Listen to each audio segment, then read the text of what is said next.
So, welcome. My name's Billy and this is Diginauts, and this is the figuring it out sort of area of the show. It's the weekly update, it's the what I've been thinking about with games, what I've been playing and sort of my impressions of them in a bit more of a free-form way.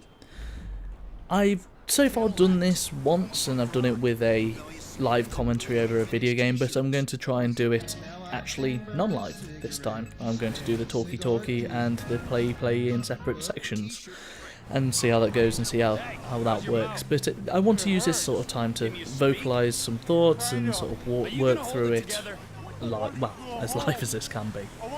So my first game of choice today is actually going to be GTA 5, as we saw last time.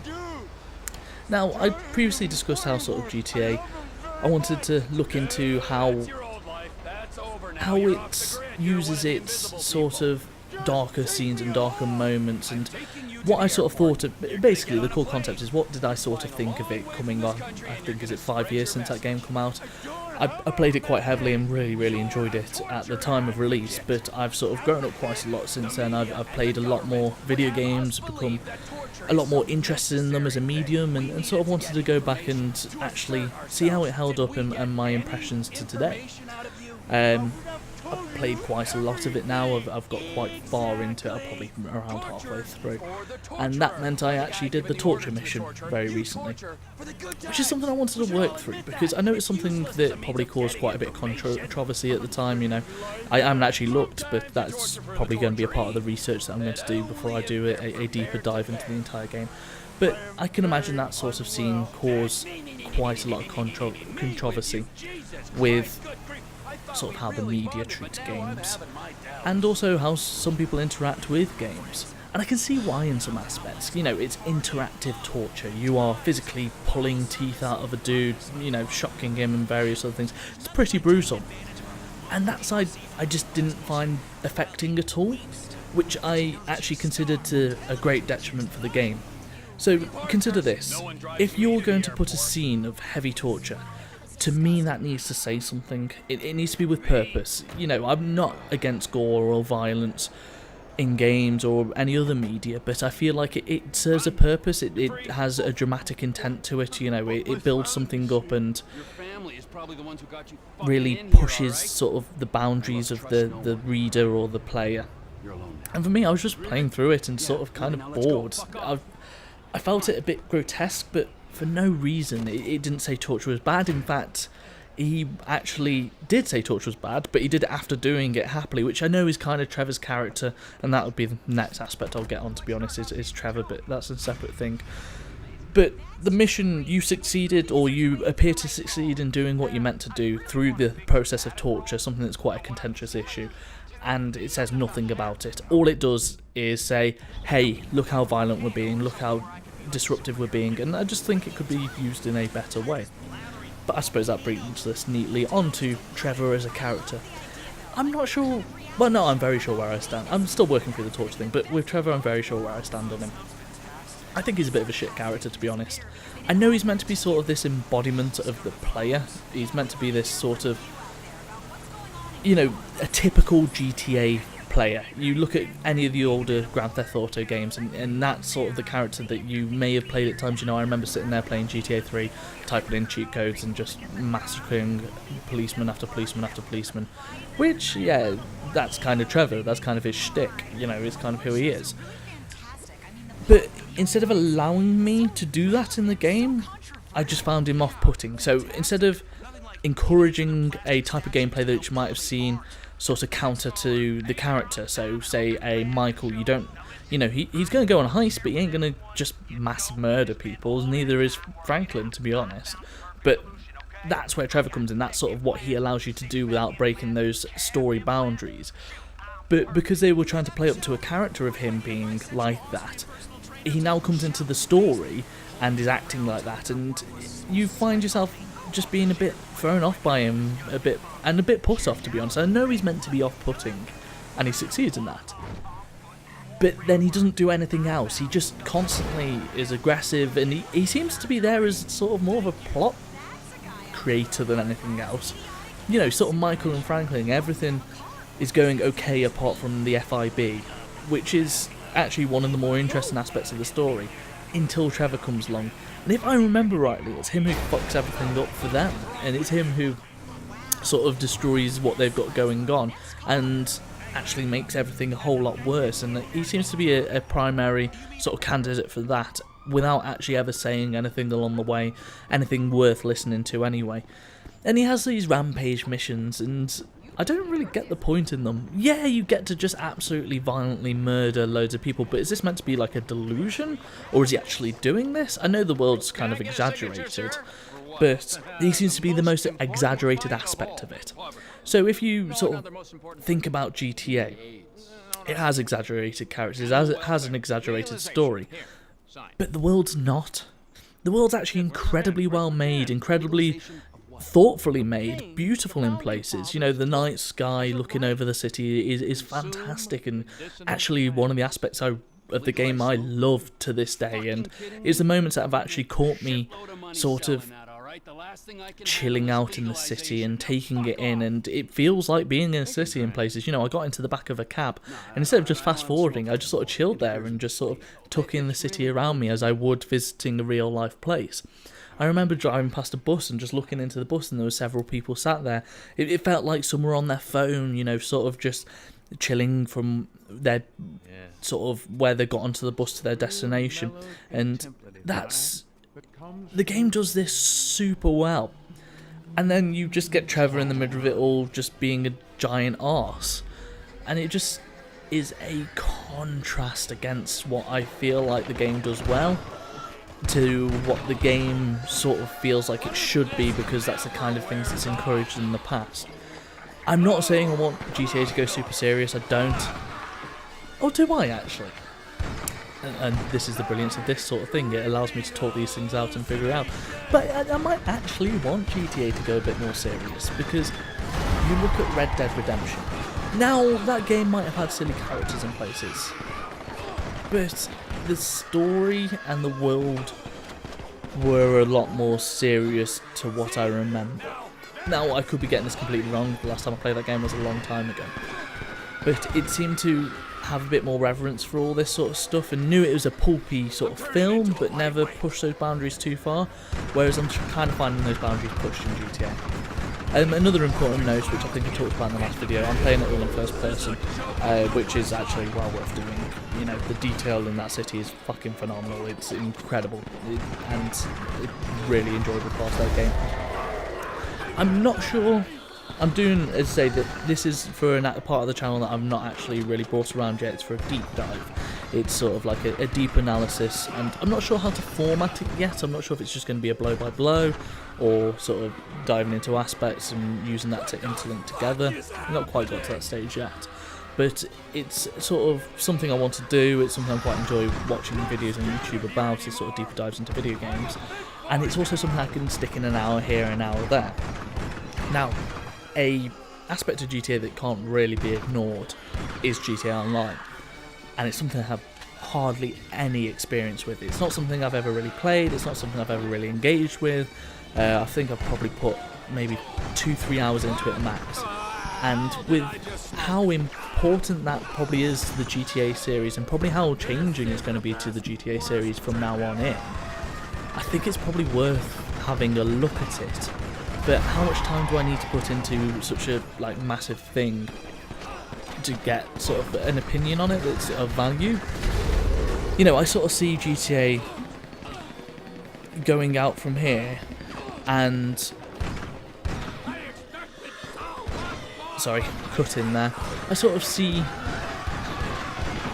GTA slowing down in production in a lot of ways due to their online aspects. You know, they earn a lot of fucking money off those shark cards and stuff. So that's actually changed the whole GTA release schedule, how often we're probably going to get these games, and what these games are going to do. Are they just going to be platforms for online play now? Because that's where the money is. That's where these companies are making, you know, Rockstar's making a huge amount of money. So why wouldn't they go down that road? But at the same time, the part I like about GTA to this point has been the story and the world, and those parts are the parts I want to interact with, not the online play. So where does that come in? What do I do with that? I'm not quite sure, to be honest, but perhaps I'll dive into it a bit, see if there is much worth looking at, and if there isn't, then not bother covering it, or just doing a tiny tidbit on it. Is there anything else worth talking about with GTA? I like the gameplay. The gameplay is good.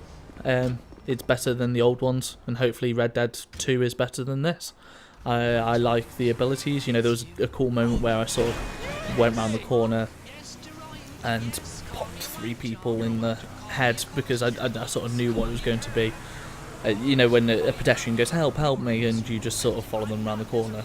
I knew it was going to be, so I drew my gun out, and in fact I did this twice. The first one I drew my gun out after they came to attack me, slowed time, popped them all in the head, and it was quite a almost humorous moment because they just were fucking, their hubris had them. But the second time this happened, I went in with my gun drawn, and the game sort of went, he's got a gun! Go away, sort of thing, and it was just like, oh, so it's reacted to me having a gun drawn, which is quite cool. And there are interesting aspects of games like this, definitely, but you don't see huge amounts of it. Not always, anyway. So yeah, that's about where I am with GTA at this moment in time. It's about my opinions on this. It's decent. It's really good. It's incredibly well made in a lot of ways, but I think it's got some flaws, and some flaws that I sort of want to dive into and figure out what I actually think about them in a bit more depth and a bit more well written. Right, I'm just going to have a short break and then I'll be back with the next video. So, the next game I've been playing a bit of, and actually covered a little bit on the channel, was Golf Story. Now, Golf Story is quite an interesting one. It's a game I initially really liked in a lot of ways and was going to cover in a more in-depth video. And I sort of want to go through why I'm not doing that anymore, and why that's actually, it's put me off in some ways. I've probably played about 5-6 hours of it, and initially it was quite a cutesy golf game. It's, you know, sort of hitting balls into holes. But the interesting thing it did is, instead of making it just sort of doing a round of golf, you actually have individual challenges. It's kind of like any problem in this world that presents itself can be solved through the power of golf. Which is it's fun. It's fun, you know. There's instances of sort of like digging out the course, hunting for treasure using a golf club, which is again interesting and weird. And it has this sort of this style to the writing, which is very, from what I've heard, it's very Earthbound, but probably a more recent touchstone for me. It's got some Undertale in it. Just in the writing alone, not in the other aspects. It's kind of cutesy, kind of quirky and fun. And I really like the writing. I think it's cool, it's interesting. It has some really stupid moments in it up to this point. But it has one fundamental flaw. It's a golf game. It's a through and through a golf game. You know, everything you do is golf. And after a while, you know, the mechanic is a simple sort of hit the button. I think, is it 1, 2, 3? Yeah, 1 to line up the power, 1 to line up it how well, 1 to set off the bar, 1 to line up the power, 1 to hit the ball square, and then get it in the hole, hopefully. And it has a couple of other mechanics, such as wind. Wind's a bit of a factor. You want to take that into account. It has certain things on the ground which will interact with the balls, and it has putting, which putting is terrible in this game, but you kind of get used to it after a while. But that is not mechanically enough for me. You know, that doesn't warrant playing through an entire story. And I think basically when I'm recording stuff for the channel, I have to record. You know, I play it on my Switch, but I have to record on TV mode because that's how an Elgato setup kind of works. But I feel like sessioning Golf Story, you know, heads down, hour after hour of playing Golf Story is probably not the best idea, and I got bored playing it. But I think possibly if you're going to be using the Switch in one of its intended forms, you know, the grabbing it out of the and playing it on the go sort of thing, I think Golf Story might be a really interesting sort of cool thing for people there, and it might be something that is worth picking up, and so that's probably how I'm going to continue playing it, you know, is sort of pick it up, play half an hour here, play half an hour there. I've just opened up an area which I thought was locked off, which is the putting green area, which is like this sort of, it has 2 bouncers on the outside, and when you walk through the door, they're like, nope, walk away, just turn around and walk away. As if something that's like dead secretive and interesting is going on there, which is, yeah, again, quirky humour. It's great, but it's just not enough to mechanically to keep it going. You know, even if it was, to be honest, the actual video I was going to do on it was going to be sort of a conversation how it actually sort of is interesting the way it creates. So the obstacles in front of you in a normal game like that, it would be combat. And I think it's quite interesting how instead of, it presents a normal sort of JRPG style game, and instead of having combat as the obstacle is now golf. And that was what my subject of my video was going to be, and I think that's still an interesting point, but I just don't want to be slogging through a game that I don't really enjoy to get to that stage. So, there we go. That's kind of my opinions on Golf Story currently, and I might play a bit more and keep it updated in this. Oh fuck, I'm going to have to play 5 minutes just to record and put behind this, aren't I? Well, there we go. That's the sort of what I've created for myself. Right, 1 second, I'll be back with the next game. Right, down to the last game. And it's a game I'm kind of catching up on because next week is big release week. It's, what, Destiny 2, Super Mario Odyssey, Assassin's Creed and Wolfenstein. Assassin's Creed wasn't a game that I was going to be playing this year, I don't think. And then I just got this sudden urge, so yeah, I think I'll be getting that as well. So I've got a shitload of games to play is what I'm trying to say. And I was sort of waiting up. I was going to be either playing Warhammer or Divinity Original Sin before those games come out, but time reasons just meant I'm not kind of really got around to it. So instead I've been playing Mario plus Rabbids Kingdom Battle. I like this game a lot so far. I'm on World 3 and it's... Right, how do I break this apart? I'm sure people have heard people talk about it, but I want to sort of break it apart for my own benefit more than anyone else because I'm going to be doing a video on it. I think the aspect I want to break apart is how people sort of initially said it's a puzzle game. And initially it is to me. But then they said it is a puzzle game. But I find after sort of the end of halfway World 1, towards the end of World 1, it actually dived away from being a puzzle game. It became a XCOM-like game, which is it's sort of how it plays. You know, you're top down, you're moving your dudes around, cover system, and shooting them, turn-based. Which is cool, which is awesome for a Mario game. But because initially what it does is it sets up some very stringent sort of rules. There's very little in the way of variables. It's sort of you get around the side, you know, so cover, for instance. In XCOM games, that would work in the sense of, okay, that guy is now a 67% chance to hit, or that guy's a 5% chance to hit, or whatever. And, those rolls almost seemed a bit weird in places. People say, I don't know, I didn't find it particularly weird, I've just found it like it was the chance it said it was going to be. But in this, it is 50% chance, 0% chance, or 100% chance. And that does lead to the earlier sort of situations being, okay, I can get around the side of this guy. The only variable I'm really playing with is this 50% chance on a half-height cover sort of thing. So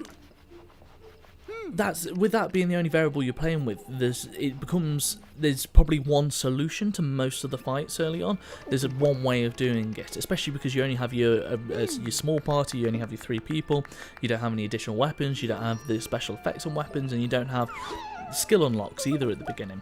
So that just leads to it being a puzzle-like sort of solution to all of the missions and battles, the battles. But as you get into the game, you add variables. You have a skill tree which can do things that have percentage chances. You have sort of multiple characters, so as you go into each fight, there are different things that you could be doing differently. So the game can't rely on you going in with the same build as every other person. So therefore it becomes a lot more about your strategy and figuring it out over it being a puzzle game. And yeah, some of the missions, especially sort of the challenge missions, have a right way of doing it, and it is still a puzzle, which is quite neat. It's interesting to have those and try and rack your brain around sort of these challenge missions.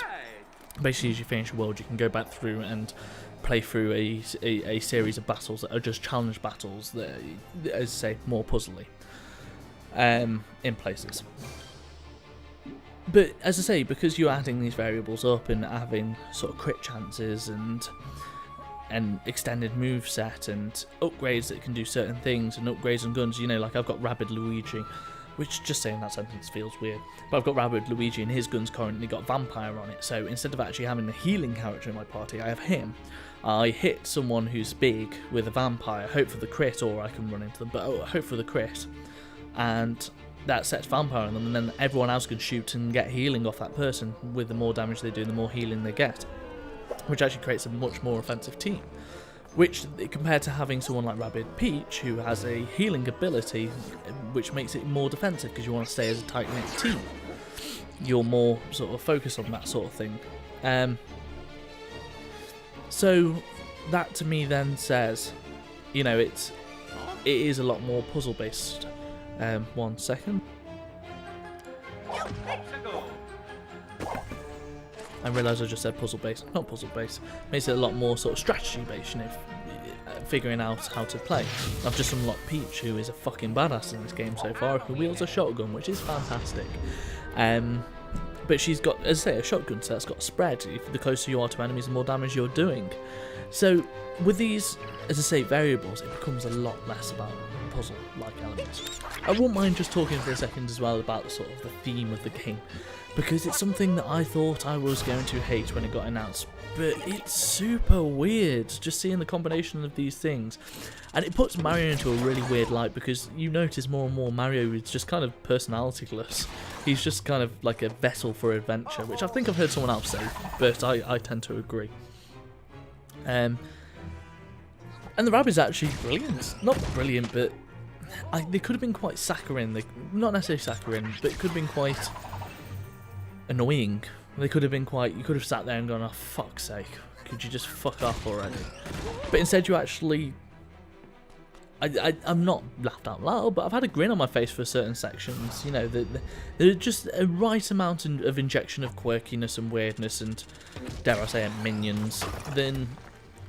And it doesn't quite go over the top, or hasn't so far, which is, you know, it's good. It's well written in that aspect.